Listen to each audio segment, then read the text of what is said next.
dig it? Welcome to Hardheaded Podcast. We're excited that you've joined us as we have a conversation. It's time to join the conversation.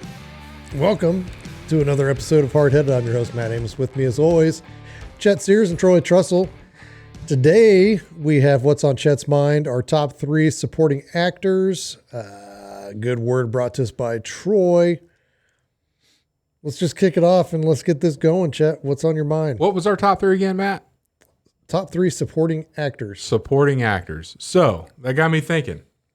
This actually lines up with an exercise that I have been doing for about the last year. Mental exercise. Oh, I was gonna say.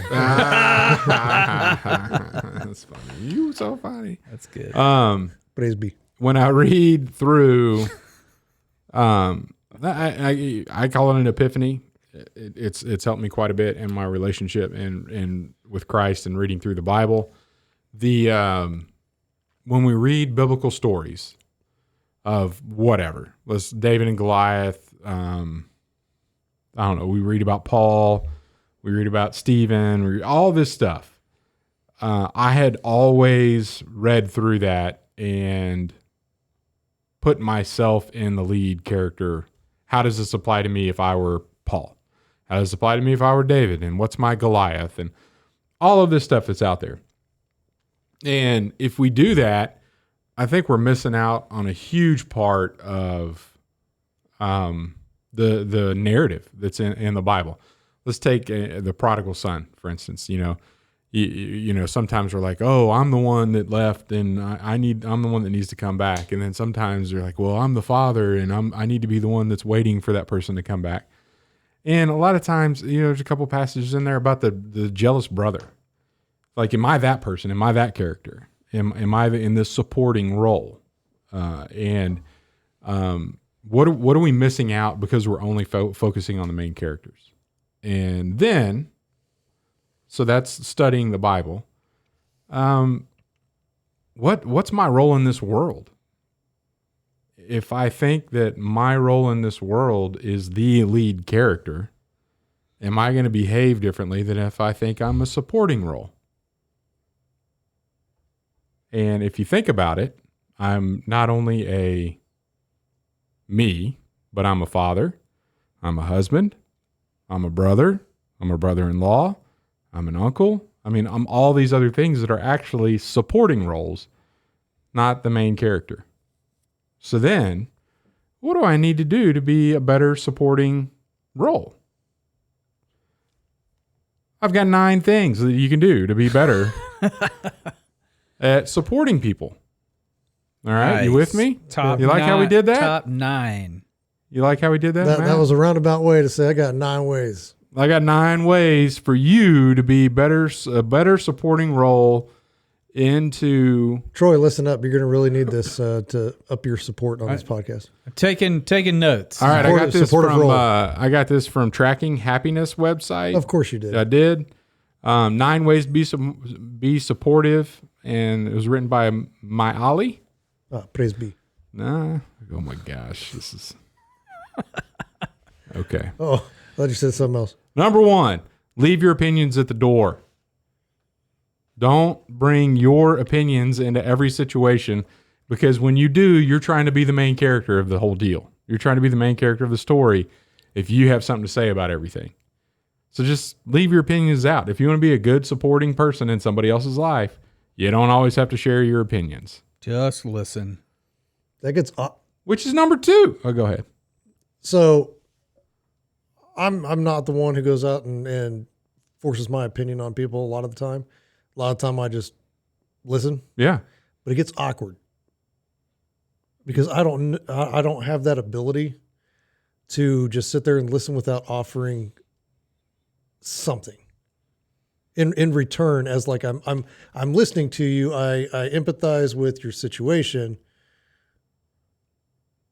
but then it doesn't feel genuine if I don't.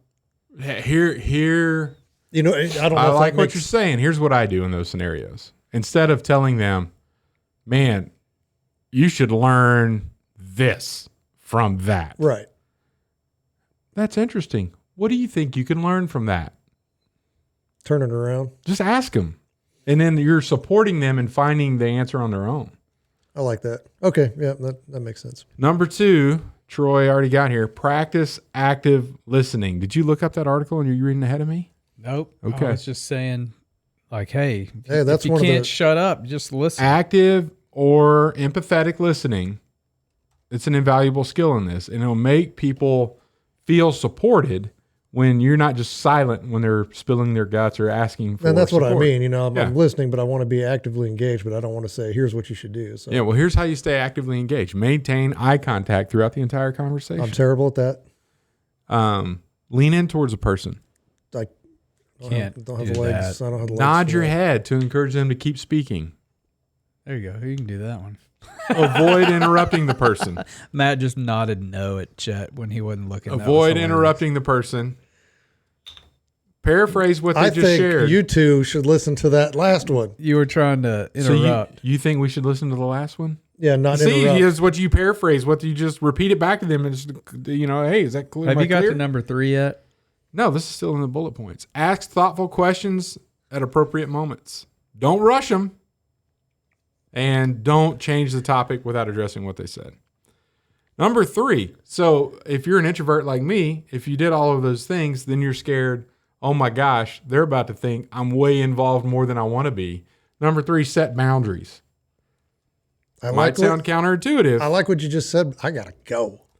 Yeah, well, you got to look. I'm out. I don't have the capacity to answer a call at 4 a.m. every night. Right? This is getting too repetitive here. Set some boundaries. Number 4, ask caring questions. If you genuinely don't know how to support someone through a difficult time, continue to ask, what support are you seeking? And then you can determine whether or not that's inside your boundaries or outside. And if it's outside, you could direct them somewhere else to go get those things. Number 5, don't make promises that you can't keep. Don't write checks your butt can't cash. That's right. I about said the same thing. Like one of those things that I think it's going to get better.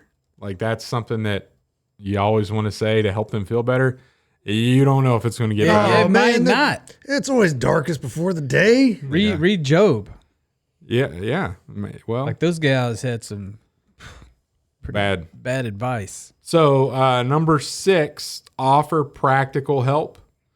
So, if you are just saying, you tell me how to help, how can I help? What do you need me to do? That may not be the best help you could be. That may not be the most supportive thing. You could actually suggest certain things like, Suck it up. why don't you exercise? Why don't you get outside more? Why don't you, get a dog? I don't know, something. Number 7, be proactive.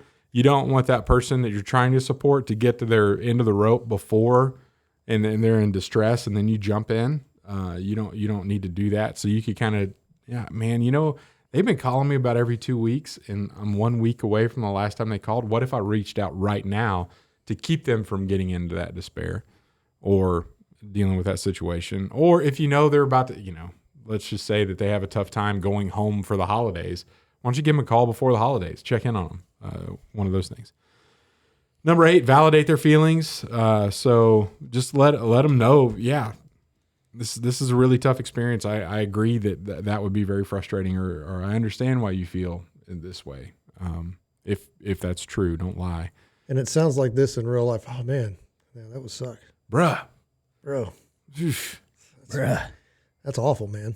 So, and last one, number 9, refrain from judging or unsolicited advice. So if somebody truly does reach out to you for support, even if it's on something you have a strong opinion about, it may not be the best thing to share your opinion on that one thing. So Number push them 1 away. and number 9 were very similar. Refrain from judging, and number 1 was Oh, well, you said something about your opinion. leave your opinions at the door. Yeah, well, I guess they're similar. They're all on a list of things to do to be more supportive too. I like that. That's another similar Validate thing. your feelings, Chet. So anyway, what if you were to wake up tomorrow and say, you know what? I'm not going to be the main character today. Everybody around me is the main character, and I'm just here to be in a supporting role. Much like the top 3 supporting actors that we're going to talk about after we get back from the break. That's right. Before we get to that break, though, I do want to make one point. The active listening thing we actually covered in a much earlier episode with Dan Oblinger. Oh, yeah. Yeah. The Negotiator. Yeah. Yeah. And so that book, that was one of his key things in negotiating is active listening. Yeah. Awesome. Thank you, Mr. Library. Hey, it's so funny because I cleaned out my office and I still had the patch that he gave us. Clean out your Oh office. yeah, that's cool. Yeah. Yeah, you okay, man? I'm I'm being proactive and reaching out to you right now. well, don't try to give me advice and shut up. But yeah, the inspector. Hey, you can find ABC. You can find Dan. He's coming or Kane? Oh, he's coming. Okay. You can find Dan Oblinger on LinkedIn. He's got a pretty prominent following there. It's where he posts a lot of stuff, new books, conferences that he's at, all those kinds of things. So Awesome. all right, we'll be right back. With our top 3 supporting actors. Are you driving traffic to your website? Do you have an engaging homepage? Better yet, does your homepage have a video? We recently created a video for a client about his business and the services they provide. Since he placed the video on the homepage of their website, he has had a number of clients specifically say they decided to use his services because of that video. At Trussell Media, we help businesses create engaging videos to host on their websites, email to clients, and use in their social media marketing. Contact us if you're interested in creating a video for your homepage today. TrussellMedia.com. Fill out the form at TrussellMedia.com/contact. Let us help you tell your story through video. And we're back for the 4th time. With our, Hold on, I got a question. Are we back? we're back with our top 3 supporting actors. Troy, Yes. what do you got? All right, number 3, Alan Rickman. Oh, I know that. Is that the name. guy that was in MASH? No, No. I don't think he was in MASH. There's another Alan. He wasn't passed it? away not too long ago, didn't He he? passed away a few years ago. Give me some movies he was in. I can't remember his name in this movie. Why can't I? But he was the bad guy, the main bad guy in Die Hard. Oh, Snape. And he was in Robin Hood. He was the Oh, yeah. bad guy in Robin Yeah. Hood. He was Snape, Severus Snape from Harry Potter. That's a good one. That's a good one. He's been in some fantastic things. I don't know if he's ever been in a lead role. He hasn't that I've seen. I but endorse your number 3. yeah, he's fantastic. He was in that Tim Allen movie where they all went to space. He was one of those. Armageddon? Armageddon? No, the comedy one with Tim Allen. Oh, Galaxy Quest. Yeah, I like that Yeah, movie. that was a fantastic movie. Yeah. Yeah. So some really good I knew. roles. So, Yeah, I was thinking Bruce Hans Willis. Gruber. Still. I was- Hans Gruber. Yeah, I was still Yeah, thinking yeah, Bruce yeah. Willis on Armageddon. Sweeney Todd. Yeah. Oh, was he in that? Oh, he was excellent in that. He played the judge. I'd have to rewatch that. I think I saw it in the theater. That was the one with Johnny Depp, right? Yep. And I went to it, and I didn't know it was a musical. Oh, it's so good. But it just threw me off, so I couldn't enjoy it because I'm man. not a huge fan of musicals, Yeah, he was- especially if I don't know it's a musical and I'm going into it and I'm like, "What, are they going to sing this whole movie? This sucks." Anyway, number 2, Brad Pitt. Really? Some of the best movies that he has been in, he has not been the lead actor. He has been supporting roles. Yeah, but that doesn't mean he's like the best supporting guy. I would say he's a better supporting actor than he is a lead role actor. But that still doesn't mean he's like on the top 3 of all time. He's on my list. He's Chet, on his number list. 2. And It's a very subjective list. Everybody's got their own thing. one of the things I like about, and you guys can go back and watch this, the Ocean 11. We just watched all 3 of them. Did you know he on almost every scene he's eating?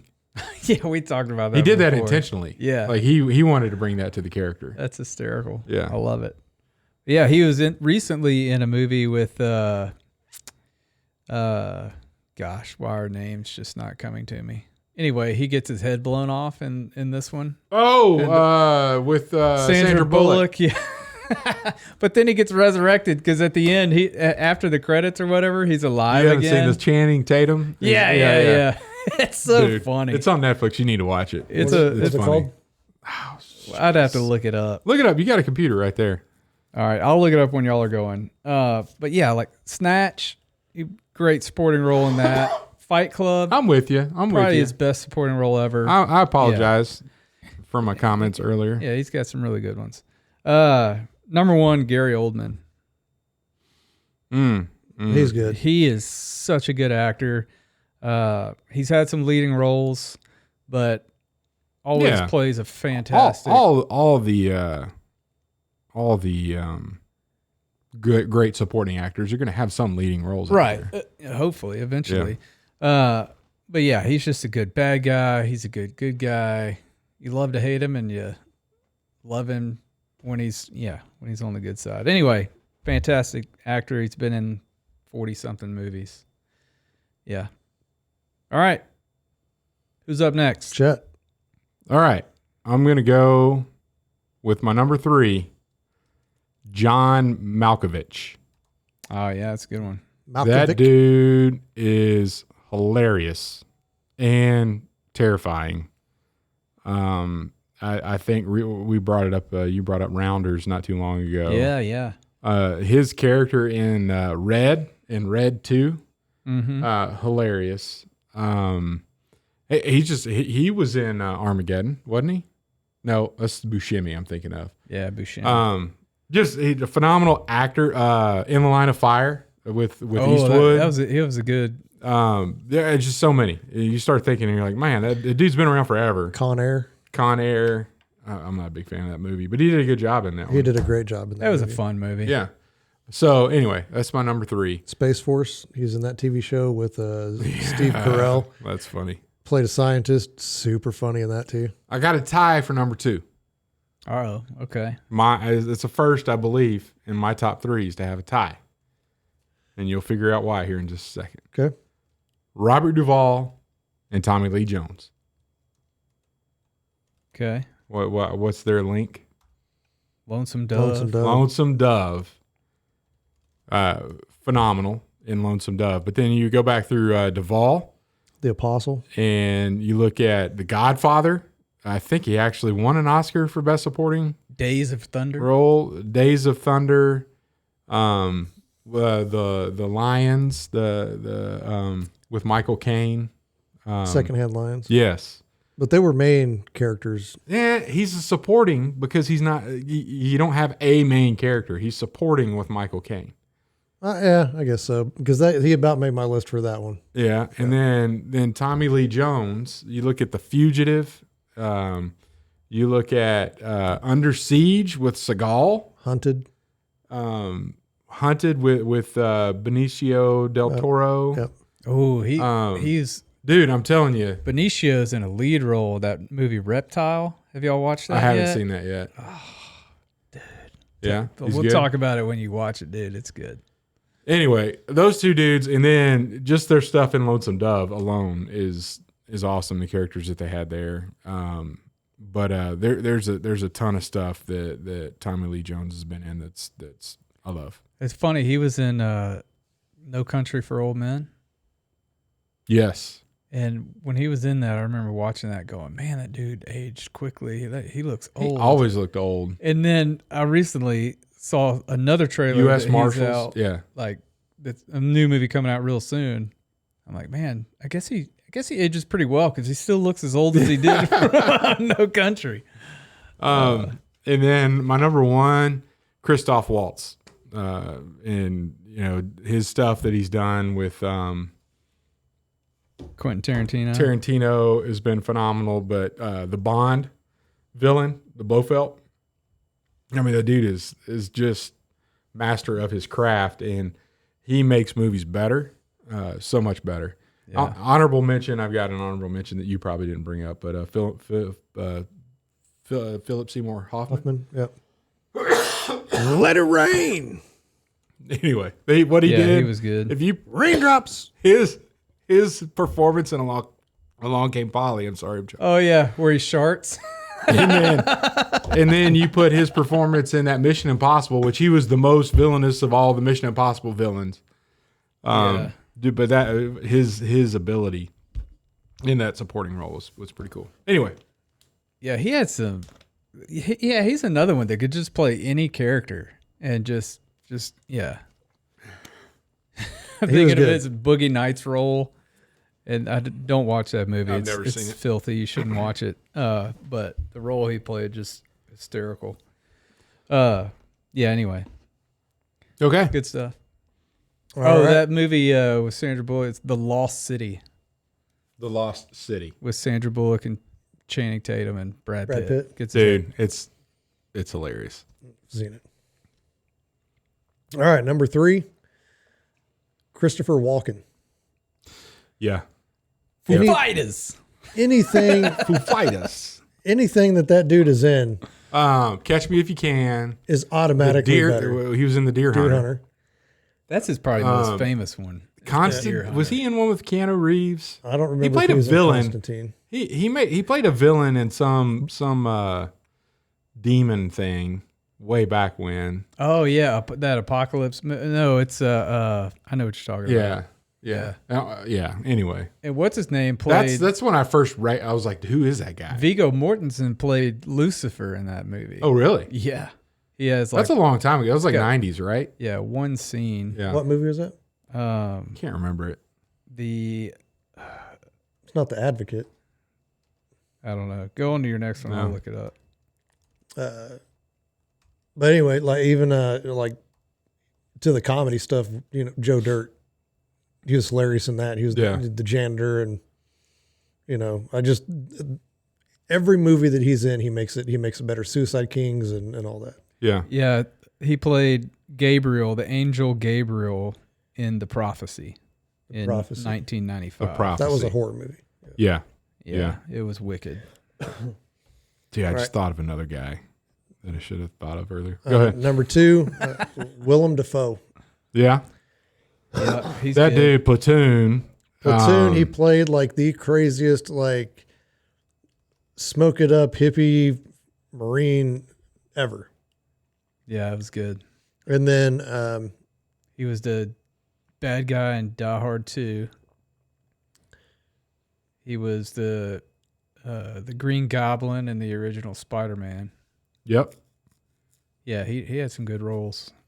And then came back in one of the latest Spider-Man where all three of them were there. Oh yeah, he was back in that one. Yeah.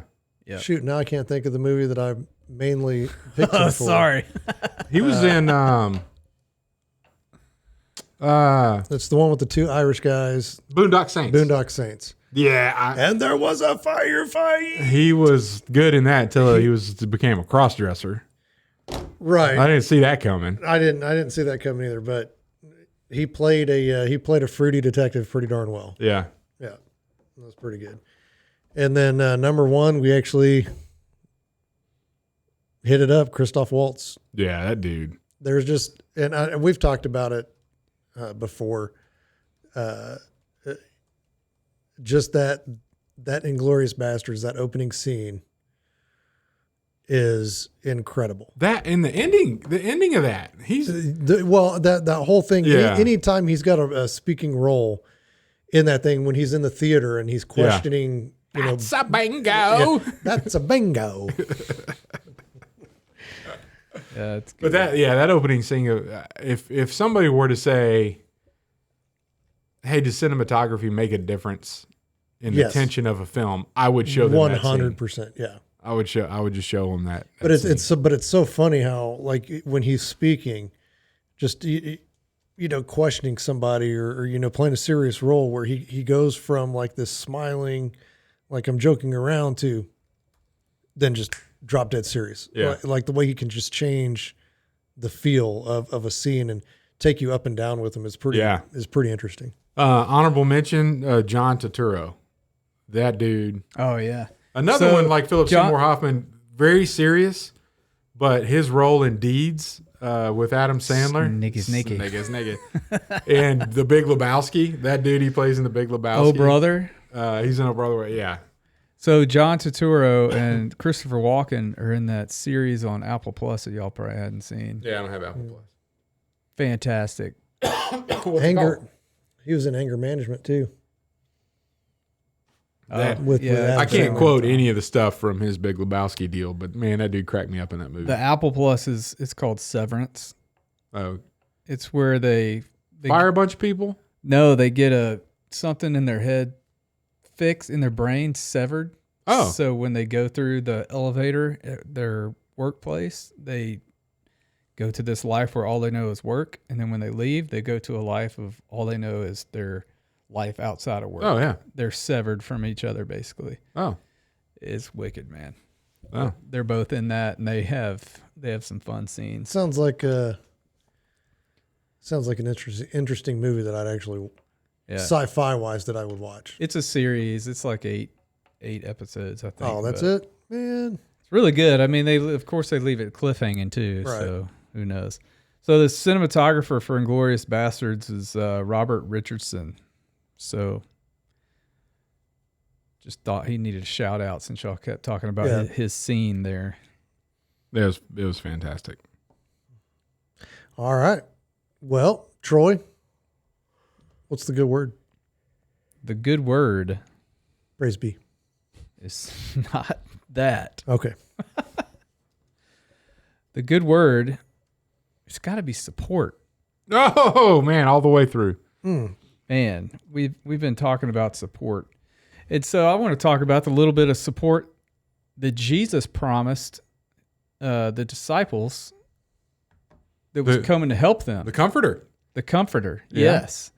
So when, the disciples, when they were following Jesus on earth, they thought Jesus was when are you going to take over the temple, right? When are we going to do this? When are we going to take up arms and go take what's rightfully yours and ours, right?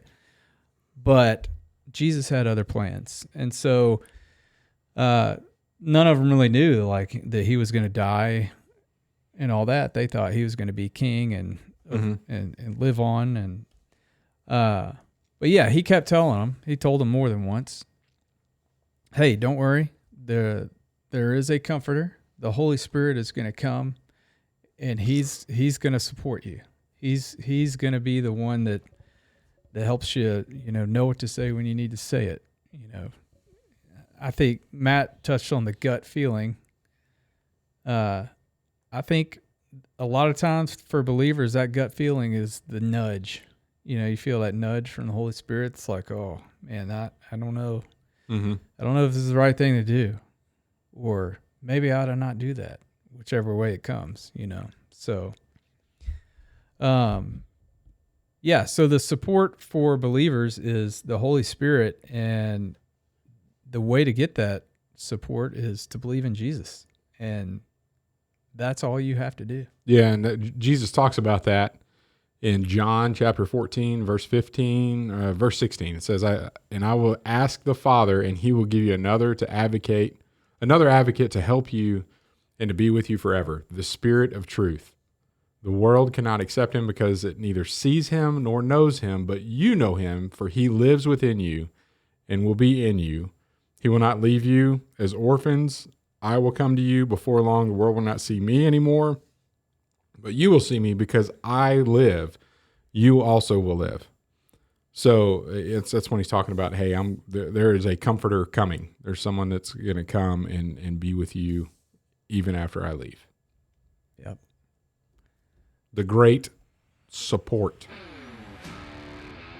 That's the good word. Thanks for listening to the Hardheaded Podcast. Don't forget to share this podcast with others to help us get the word out. Also, if you haven't yet, please rate and review the show.